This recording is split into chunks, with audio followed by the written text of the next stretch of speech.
Hi there, folks. Countryman's Diary here. It's Greg. And this week's podcast is a very special young lady. And we're going to need some of these. A lot of people know what those are and some won't. And we might need one of these, but not always. Isn't that the case, my young lady? Absolutely. Right. This is Morven, May, and I've forgotten your surname again. Sorry. McCallum. McAllen, that's it. And please introduce yourself a little bit more. Thank you. Well, firstly, thank you so much for having me because I was really excited and Pleasure. delighted to get your invite. So as you said, my name's Morven McCallum and I'm the author of two novels called Finding Joy and Keeping Joy.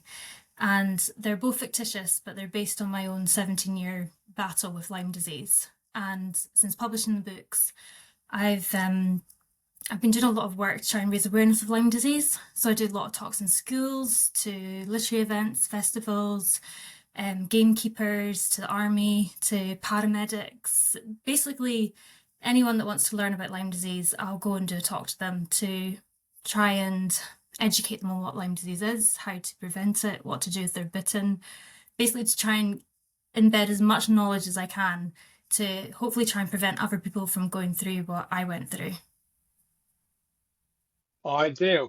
And you're part of Lyme Disease UK, which is a very well-known organisation, isn't it? Yes, so I've been working with Lyme Disease UK for about 5 or 6 years. And essentially, since I published the books, I started collaborating and working with them, and I'm now one of their volunteers. I sort of help out doing different things and basically spreading awareness up in Scotland on their behalf. Ideal. So, Lyme's disease, I know it's been a burden in your life. Any ideas how you contracted it?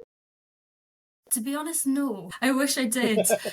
It's a really tricky thing with Lyme disease is you can be bitten and infected and never know about it because ticks actually have an anaesthetic in their saliva, which means that they numb the area. So quite often you'll hear people say, oh, I'm up in the hills all the time and I've never had a tick bite. And the chances are they have been bitten, they just don't know about it. So it's really, really important to actually regularly check yourself just so that you are keeping on top of that. And if you are bitten, you spot it. That's the main thing. But I never knew. But I was an incredibly outdoor person. You know, I was from a crofting background. I was always out doing sheep, cows, working with horses. I was cycle 10 miles every day. I was always outdoors. I was never inside. So it really could have been anywhere that I got it. But I certainly don't remember the tick that bit me.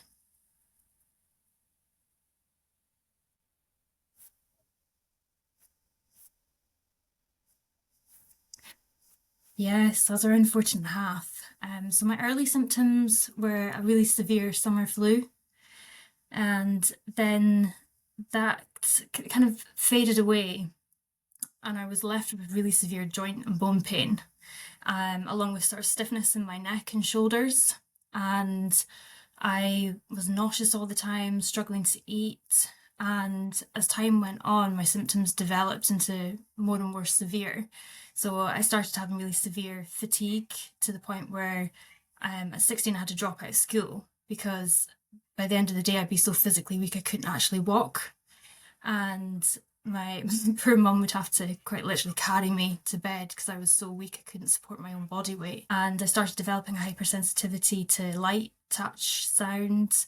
I had just constant pain all over my body. I had a lot of neurological symptoms as well. So I would get lost inside the school building. It's a building known for about 5 years at this point, and I would suddenly come to in a corridor and I would have no idea where I was, why I was there, what time of day it was, if I was on an errand for a teacher or if I was meant to be in class. I had absolutely no idea. I would just suddenly come to and have no recollection of any context for why I was there or what I was doing. It was incredibly frightening. But the challenge was that I didn't have the cognitive ability to be able to express that. So I was kind of trapped in this cycle of pain and various symptoms that were just mounting and mounting and mounting, but I didn't have an ability to express them. So it was really quite terrifying.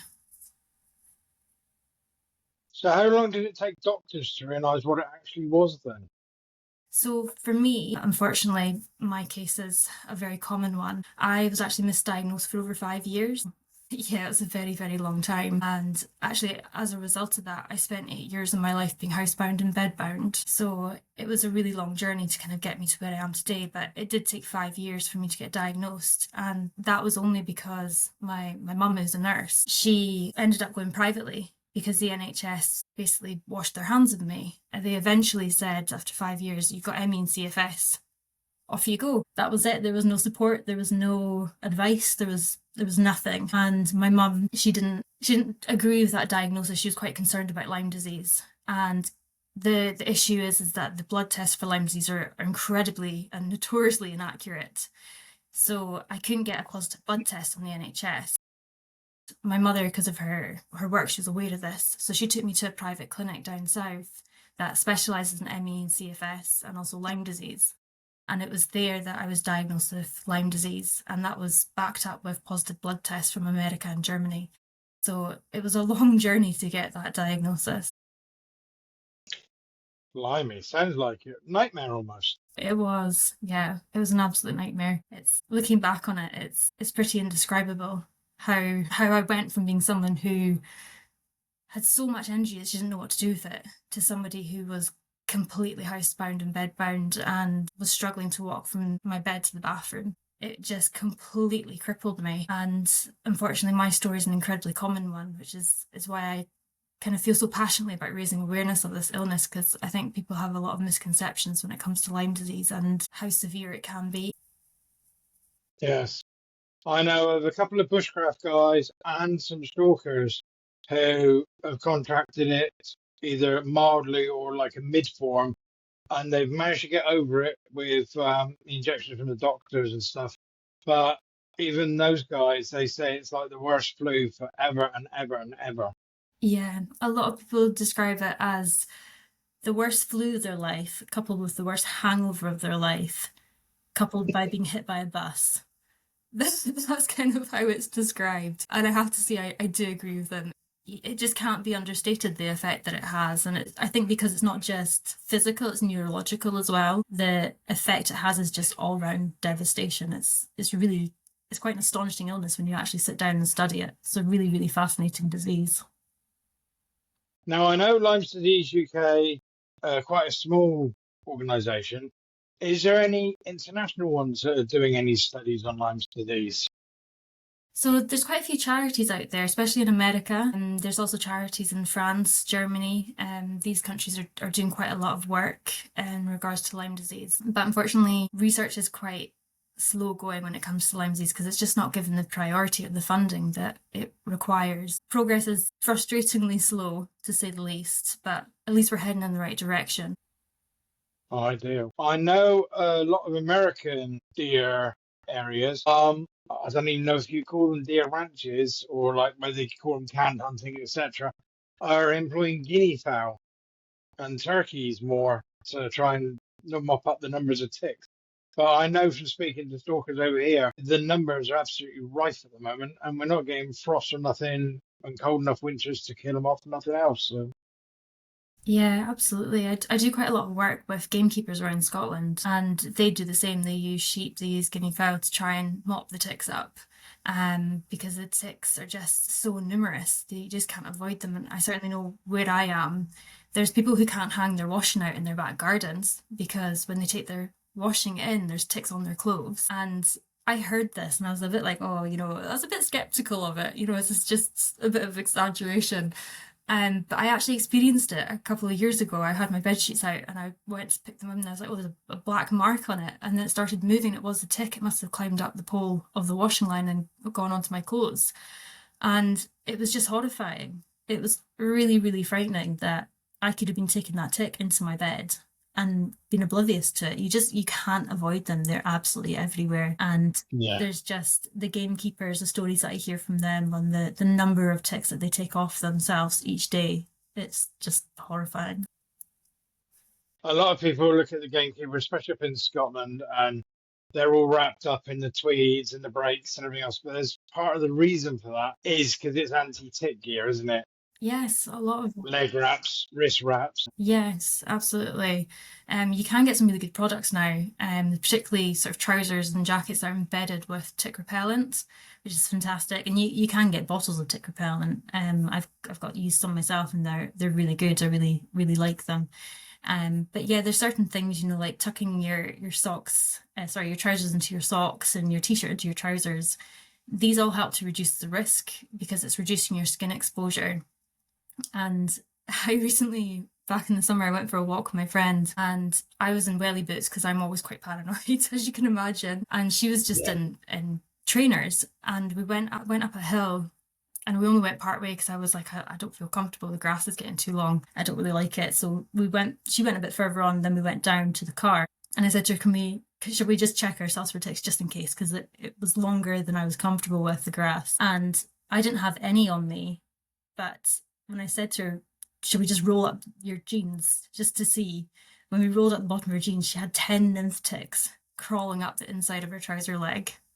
So Oof. it just shows you the difference between footwear and clothing, and tucking your jeans into your socks and things. These very small things can make a very profound difference because, I mean, she confessed herself. She would have gone home. She probably would not have noticed or checked herself until she went to bed that night, by which time they would have been on her for anywhere of 8 hours. So these small things can make a really big difference. And even just doing things like wearing light coloured clothing, that can make a big difference too in order to spot ticks on you. So there's a lot of things that you can do which are not going to financially bankrupt you, but will make a big difference.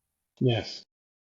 So, unknown to our listeners at the moment, but you're a counsellor. I am. Yes.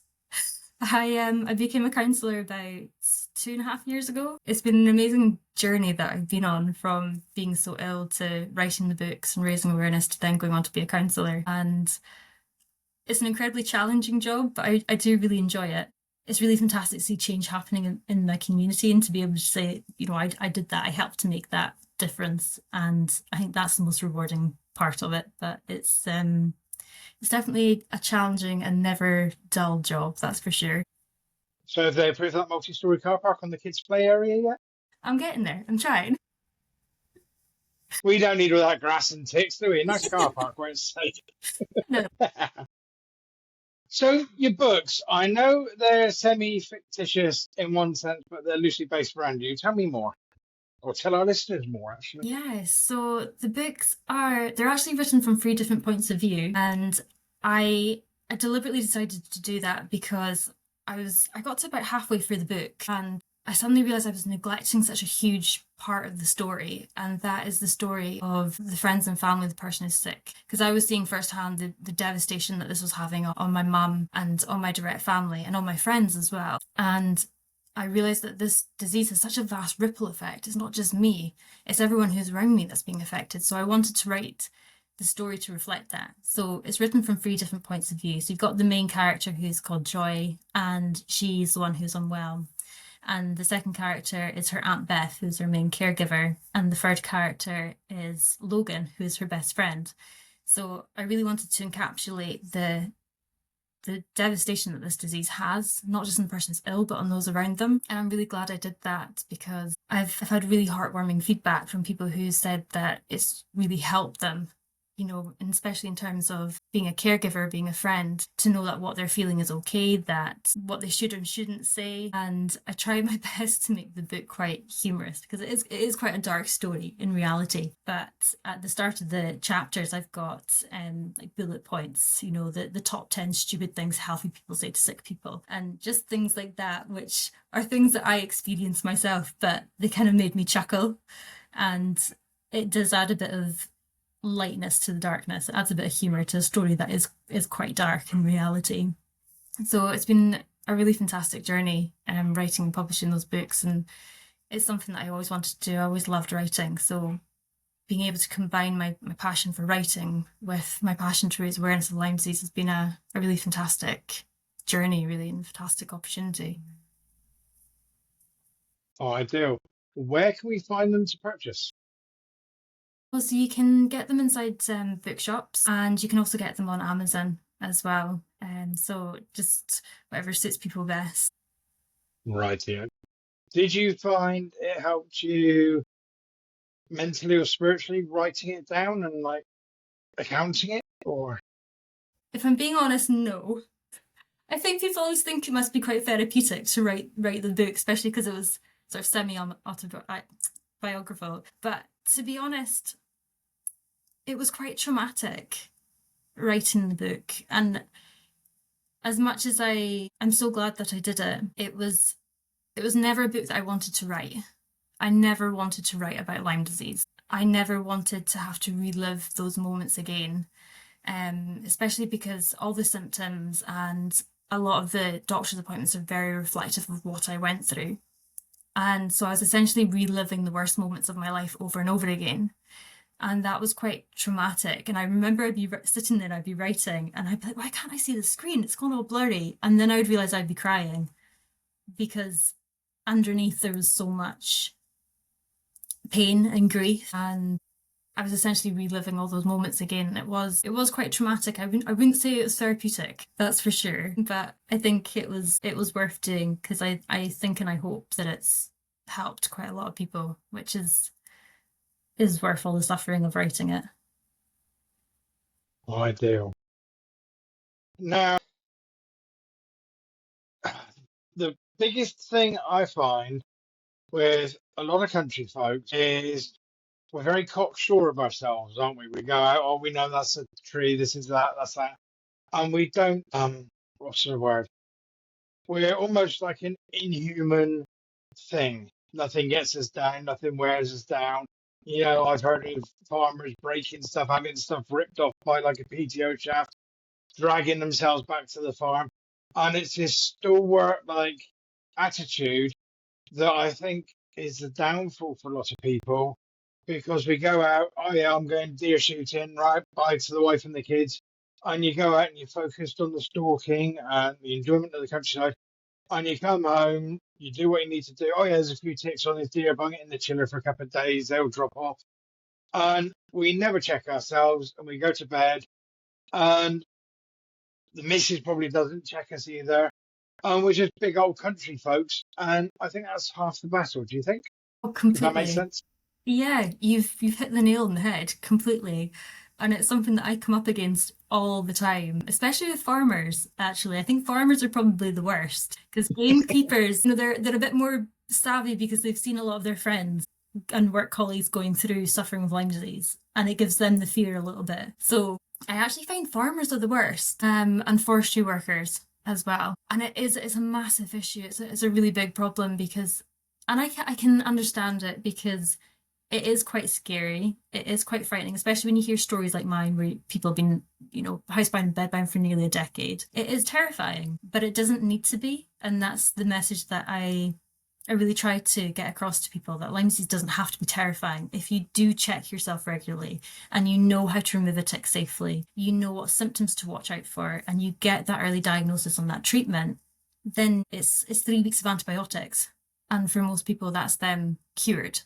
But it's when it's left, when you don't notice the tick, when you don't check, when you do remove it incorrectly, and when you don't know what to watch out for in terms of symptoms, and you don't go to the doctor, you ignore the symptoms. And you go, no, that'll go, that's fine, it'll pass in a few weeks. But it doesn't, and it only gets worse. You can't ignore Lyme disease, but it doesn't need to be terrifying, it doesn't need to be scary, but we do really need to drum into people that they need to be aware of it and they need to check themselves. It's such an important thing because it's just not worth the risk. It's really not. And I think now, I know up in Scotland you've had the right to roam for a lot longer than we've got anything down here, but we're getting a lot more folks flocking to the countryside, weekends and stuff, holidays, and they're unaware. They come from the towns and cities and they're just uneducated.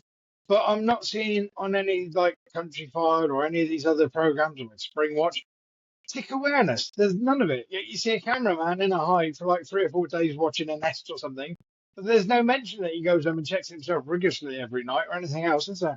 No, absolutely. I mean, to give Countryfile their due, they did actually do a piece on Lyme disease about 4 years ago. But I think it's about time they did a new one because that's been quite a while ago. And that's one of my big frustrations. One of the things as a councillor that I'm actually working on is to try and get public awareness, to have signs up. You know, they don't have to be scary, they don't have to be intimidating, just a gentle reminder for people that ticks exist and to check yourself. You know, we warn people about Zika virus, about malaria, you know, all these other diseases, but we don't when it comes to Lyme disease. And yet Lyme disease can be just as devastating.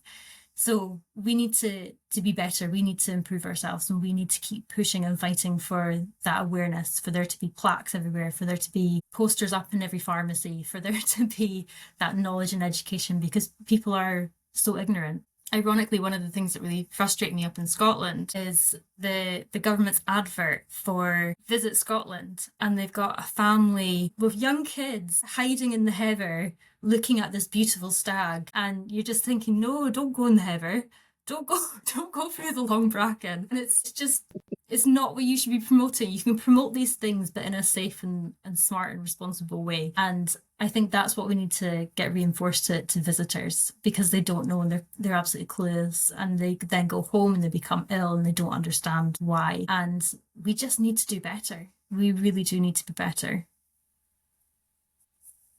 Is there any preventative injections available, or are they still not figured out?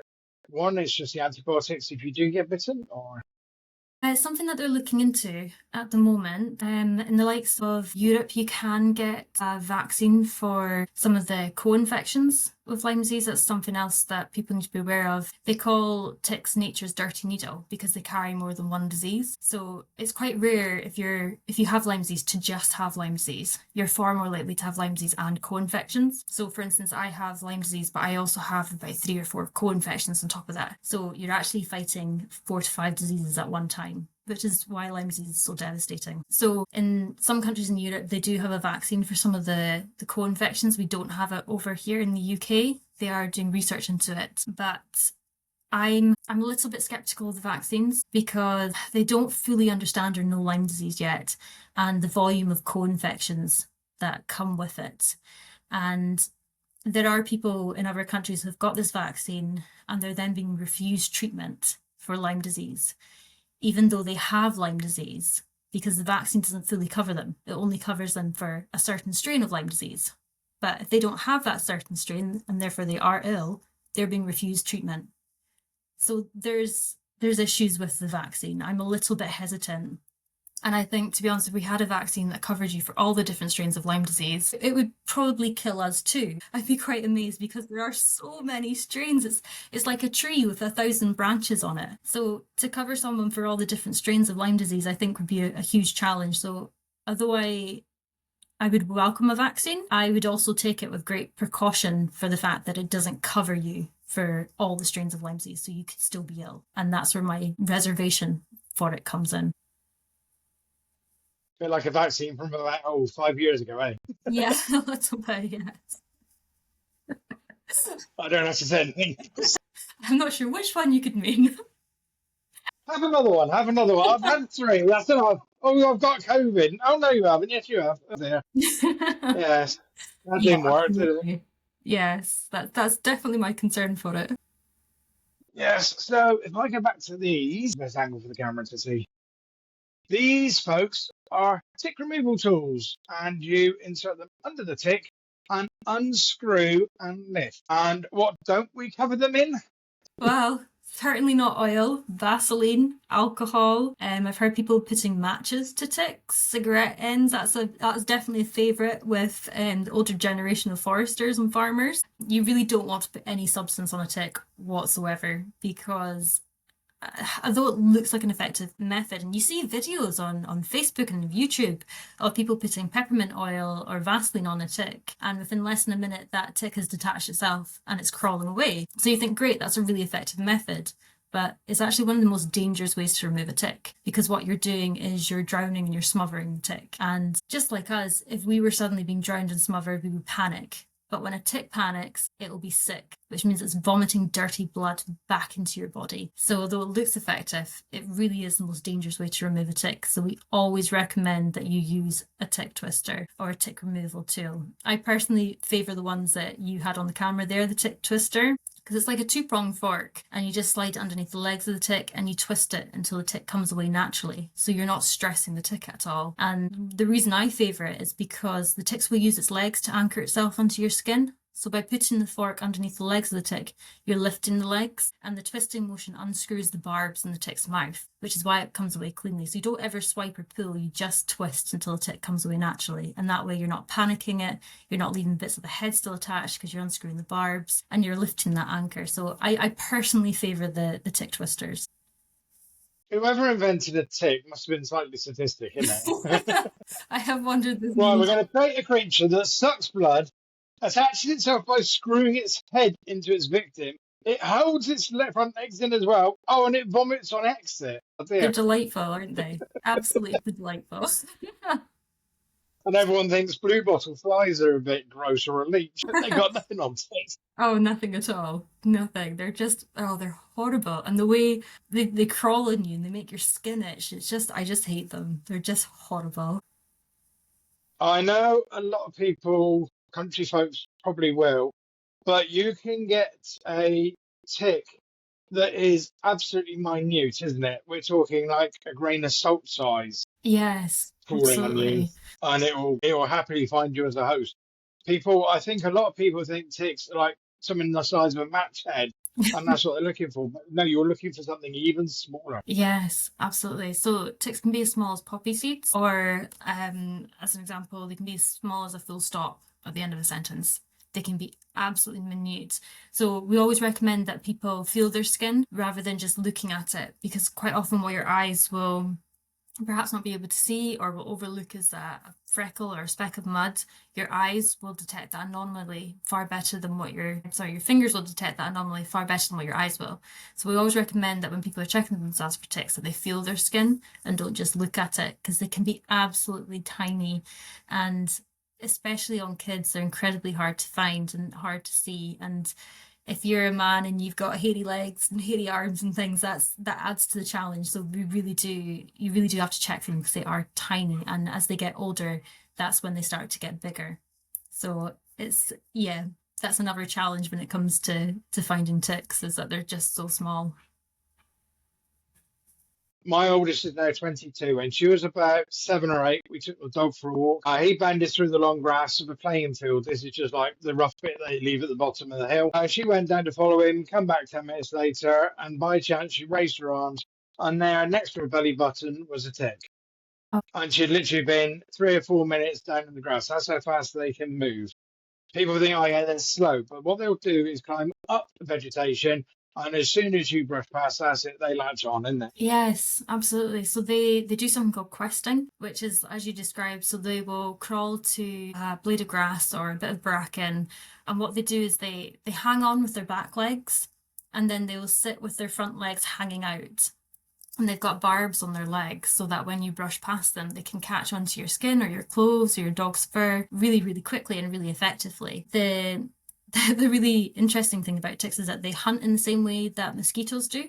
So they can smell our breath and they can smell our sweat. So they frequently line the paths that animals and people use, because they know that the likelihood of an animal or person going past is very high. So that's how they do it. It's very effective. It's a very lazy way of hunting. In reality, they're just sitting there waiting because they can smell that we're in proximity of them. So, and they just sit there and hang and wait for us to go and brush past them. So it's a very clever mode of hunting, but it's certainly not good for us, because they know where we are, but we don't know where they are. We can't see them until they're actually on us. So yeah, they're very sneaky.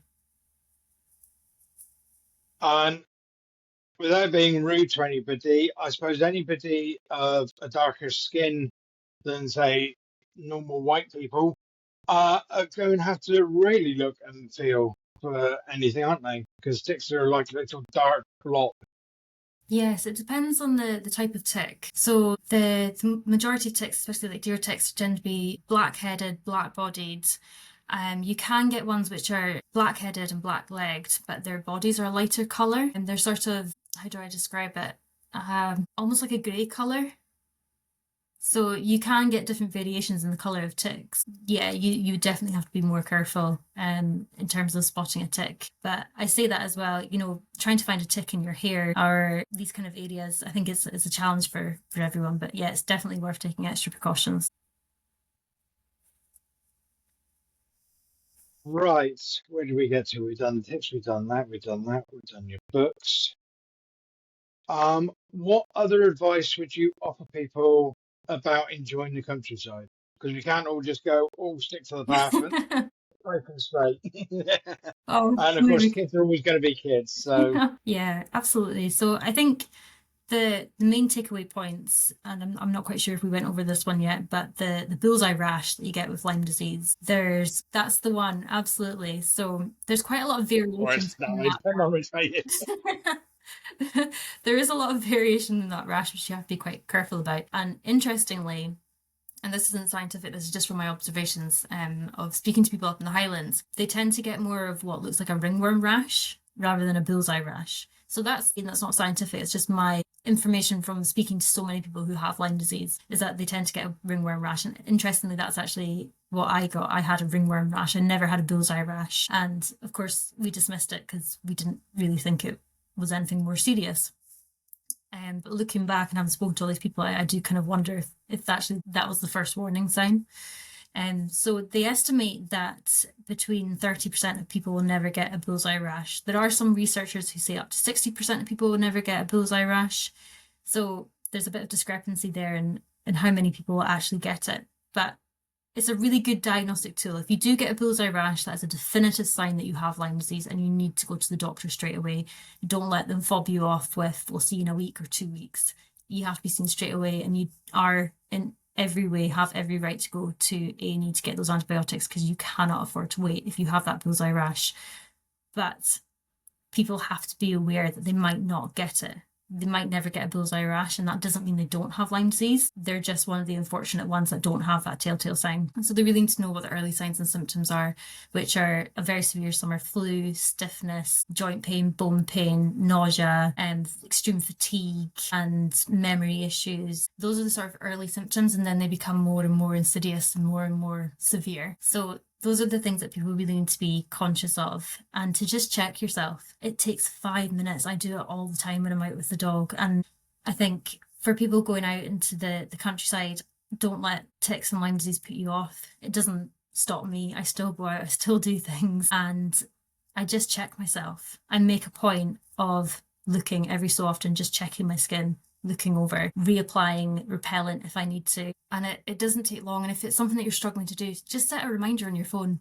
Set an alarm that goes off every half hour, 20 minutes, however long you feel comfortable with, to just remind yourself to check. Because that is the really big thing, is that people are not checking, they're not looking, and then they're being bitten, the tick's dropping off, they don't get a bullseye rash, and the symptoms grow, can't get positive tests. So there's lots of things that you can do to really help yourself reduce your chances.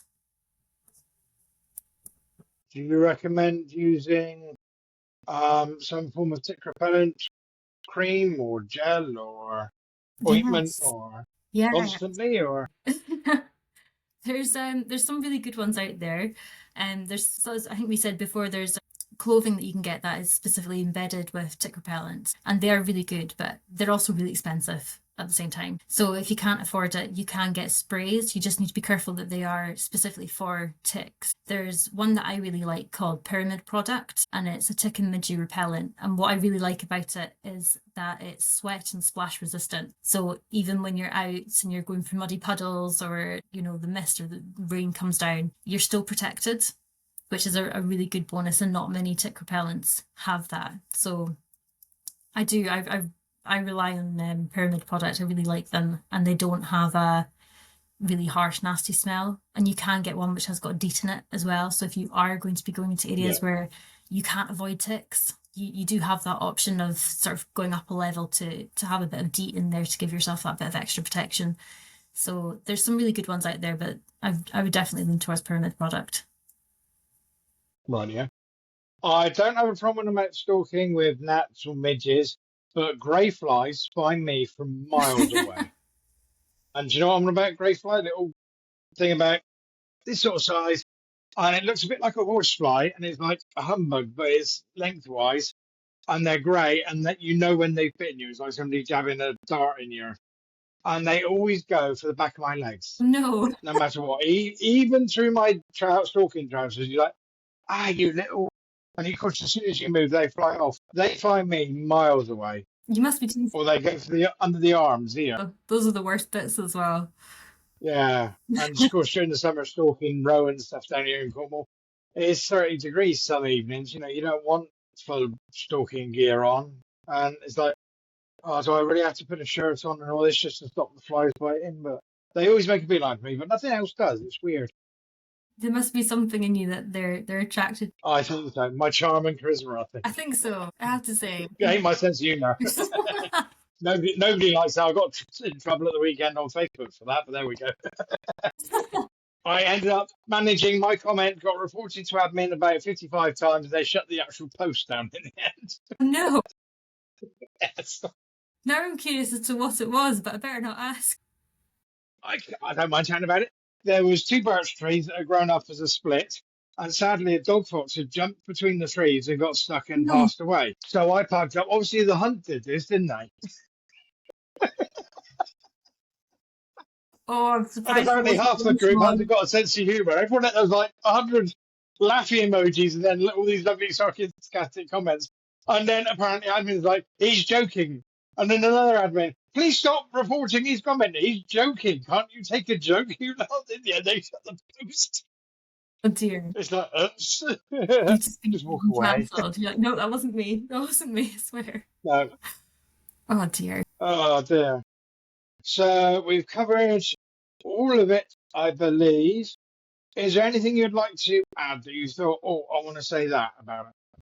I think we kind of covered a fantastic amount of information. I'm really amazed by how much we've managed to get through, which is fantastic. And I think the sort of takeaway would be to, beyond checking yourself and educating yourself, is if you have any questions, to go to Lyme Disease UK website, because they have a whole host of information. Like the amount of information they have is astonishing. It's really fantastic. And if you have Lyme disease, or you're suffering from Lyme disease and you want a bit of help and support, feel free to contact me. You can get me on Facebook, Twitter, Instagram, email, all these kind of places. But you can also contact Lyme Disease UK admin as well, and they can help you answer any questions that you have. Lyme Disease UK also have an online support group specifically for patients and caregivers and friends of people who are ill. So if you have Lyme disease and you are struggling, please do go on there. It's a really fantastic group and they're incredibly supportive and encouraging. And Lyme Disease UK do amazing work. They did a webinar last week that I was really delighted to be the host of. And it was all for the patients to be able to come on and to talk about their experiences and what's helped them and what's got them through those dark days. They do an amazing amount of work. So if anybody's ever got any questions or, wanting more information, please do go over to their website. Or you're welcome to ask me, and please do spread awareness. Tell as many people as you can about this, because you'll be surprised at how many people, once you get talking, are affected by it. So please do spread that word. I think a national campaign would be a good idea, don't you? I do. As you said, in the pharmacies, in the doctors, because we get posters for everything else. I'm never going to suffer from chlamydia or syphilis, but I might suffer from Lyme disease. Well, do you know what? May is Lyme Disease Awareness Month, and we do a campaign every year to raise awareness for Lyme disease, especially in May. And we have information packs that have leaflets on them. So if you would like to stick something up in your, local cattle mart or anywhere like that, go onto the website. They'll send you out a pack full of posters and leaflets and information, and you can stick it out in your local area. So that might be a good idea for people who are interested. And I can see posters in like places like Dartmoor and on the moors and stuff. Thieves operate in this area, also ticks, which are worse. There's little placards. We need more of those around, that's for sure. We do. And no fires and stupid barbecues. There we go. Yes. As a councillor, I spend a lot of my time dealing with those, so I quite agree. Now, very quickly, mentioning fires, do you find anywhere that burns the bracken or the gorse or even the heather has less or more ticks? I don't think they've really done a study on it, to be honest. I would say less, because you're With house killing. plants anyway. Yes, but if you're thinking about it, they're killing off that ground, and the ticks will be hiding in the areas that are damp, moist areas. Those are the areas they tend to migrate to, because that's their natural habitat. So if you've got all this dead gorse under, on the hills, ticks are bound to be there. But if you're burning them, you're going to be killing them, because ticks can't move all that quickly. They can crawl quite reasonably fast, but they can't outrun a fire. So I'd be really interested to see what the study was, if and when they ever do one. But I would suspect it would reduce the amount of ticks in those areas. But you've got to counter that with the regrowth of next year, because it does encourage fresh, new, healthy growth. So it would be really interesting, actually, to find that out, to do a study on it and find it out. But other than that, Yeah. give you an answer, I'm afraid. Rightio. Maybe that's one you could put to the UK and see if they could team up with some of the keepers that do more burnings and stuff.